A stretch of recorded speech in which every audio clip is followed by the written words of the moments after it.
ഇതിപ്പോ ആരുണ്ടാക്കി വെച്ചിട്ട് മുഖത്തോട് മുഖം നോക്കിയിരിക്കേണ്ട അവസ്ഥയല്ല. അല്ല അണ്ണനെ നോക്കാൻ പോയ കേശുവിനെയും കാണാനില്ലല്ലേ?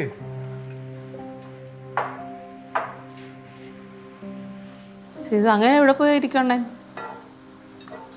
എടാ അയാൾ വയ്യാതെ നിനക്ക് അറിയാലോ, പിന്നെ എന്തിനാണ് വിളിച്ചോണ്ട് അയാളെ കൊണ്ട് വന്നത് ഇവിടെ? എടാ ഞാൻ നേരത്തെ പറഞ്ഞില്ലടാ അണ്ണാ, ഞാൻ അറിഞ്ഞില്ല. തങ്ക ചേച്ചി നിന്നെ വിളിച്ച് പറഞ്ഞില്ലേ? അപ്പൊ നിന്നെ നേരെ ഇരുന്ന് അയാൾ നിർത്തിക്കൂടായിരുന്ന? എന്തിനാ ഞാൻ വിളിച്ചോണ്ട് അത് തങ്ക ചേച്ചി വിളിച്ചു അത് ശരി തന്നെ. പക്ഷേ ഈ നേരത്തെ വന്നേരം പക്ഷേ എന്നെ ഇങ്ങനെ കള്ളി പിടിച്ചോണ്ടിരിക്കില്ലേ, എന്നെ കൂടെ കൊണ്ടുപോടേന്ന് പറഞ്ഞു. ഞാൻ പിന്നെ എന്ത് ചെയ്യാൻ? ഇവിടെ അടുത്ത് അങ്ങനെ കറങ്ങാനെങ്കിലും പോയതായിരിക്കും. ഇവിടെ എവിടെ പോവാൻ? എല്ലായിടത്തും നോക്കി, ജംഗ്ഷനിൽ നോക്കി, ചായക്കട നോക്കി, ഒന്നും കാണാനില്ല.